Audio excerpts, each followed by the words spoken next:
I'm Sadie Simmons. I'm the Compliance and Policy Officer. My name's Rachel Pape. I'm the University Prevention Coordinator for Georgia College, and I work in the Office of Health Promotion. We try to make Georgia College a safer and healthier campus. What has happened is over the last couple of years, there have been instances that have never occurred before. So what we're trying to do is to prepare students for the study abroad program, providing information where they will make sure that they abide by the rules, regulations, laws, whatever, to ensure that they don't get in any trouble while they are studying abroad. So if a student is already on a prescription for any type of medication, they need to plan to have enough of that medication with them for however long their study abroad trip is.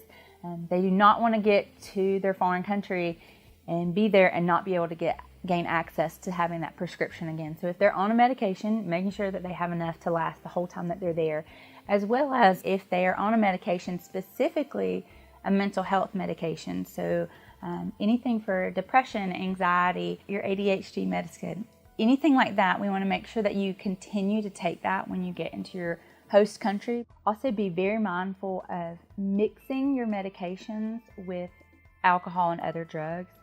If you're on any type of mental health medication, there's a clear warning that says do not mix with alcohol, and that's for your safety. Things can get really worse, so your alcohol consumption or drug consumption could intensify the effects of that alcohol combined with your medicine, so you could get really, really intoxicated, really drunk, really hungover, and just think, well, I only had a couple of drinks, but if you were mixing it with that medication, then that poses a problem. You need to be prepared that if you engage in using illicit drugs for social purposes, for whatever reason, that there might be stricter consequences there. You might have adverse effects.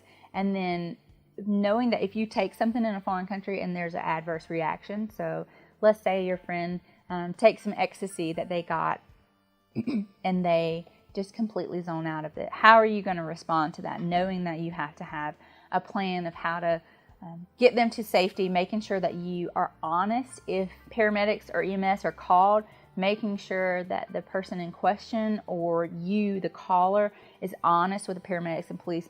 Issues like underage possession of alcohol, any illegal substance use, abuse, or sale, anything that would be a issue here is still an issue when you study abroad. We're held to the same standard.